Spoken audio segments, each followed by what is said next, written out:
Hi నమస్తే. భారతదేశంలోని హిమాలయ పర్వతాలు ఆధ్యాత్మికతకు, పరమ గురువులకు, ఋషులకు నిలయాలు.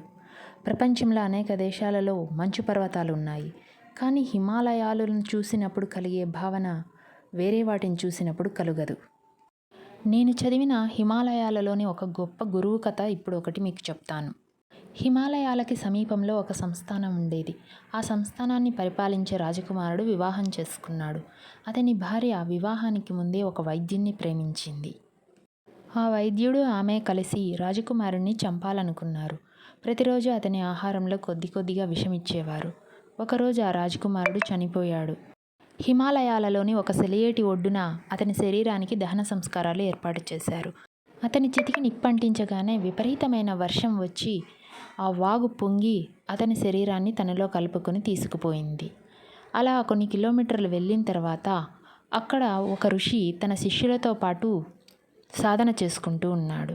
అతను తన శిష్యులతో చెప్పి ఆ ఏటిలో కొట్టుకు వస్తున్న శవాన్ని తన దగ్గరికి తీసుకురమ్మన్నాడు. ఆ శవాన్ని చూసి ఆ గురువుగారు, ఇతడు చనిపోయలేదు, కేవలం మూర్ఛపోయాడు, ఇతను నా శిష్యుడు అన్నాడు. కాసేపటికి ఆ శవానికి ప్రాణం వచ్చి లేచి కూర్చున్నాడు. ఆ రాజకుమారుడు గతాన్నంతా మర్చిపోయాడు.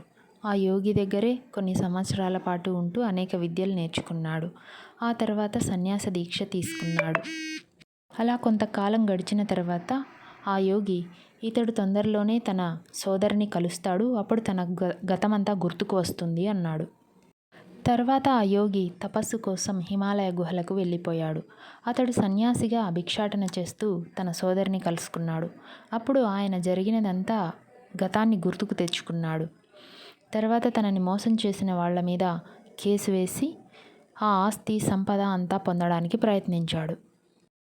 కోర్టులో తనొక రాజకుమారుణ్ణని, తన భార్య తనని మోసం చేసి చంపేసిందని, ఇలా తను కొన్ని సంవత్సరాల పాటు ఒక యోగి దగ్గర ఉన్నానని చెప్పాడు.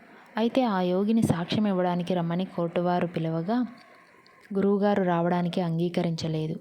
ఆయన తరఫున తన శిష్యుల్ని ఇద్దరిని సాక్ష్యం ఇవ్వడానికి పంపించాడు. మొత్తానికి రాజకుమారుడు కోర్టులో కేసు గెలిచాడు, సంపదలన్నీ తిరిగి పొందాడు. మానసిక స్వచ్ఛతను కోరుకునే గురువులెవరు ఈ భౌతిక ప్రపంచంలోకి రావడానికి ఇష్టపడరు. మహిమల గొప్పతనాన్ని చెప్పడం కోసం నేను ఈ కథ చెప్పడం లేదు. అలాంటి అద్భుతమైన యోగులు, గురువులు మన భారతదేశంలో ఇప్పటికీ ఉన్నారు.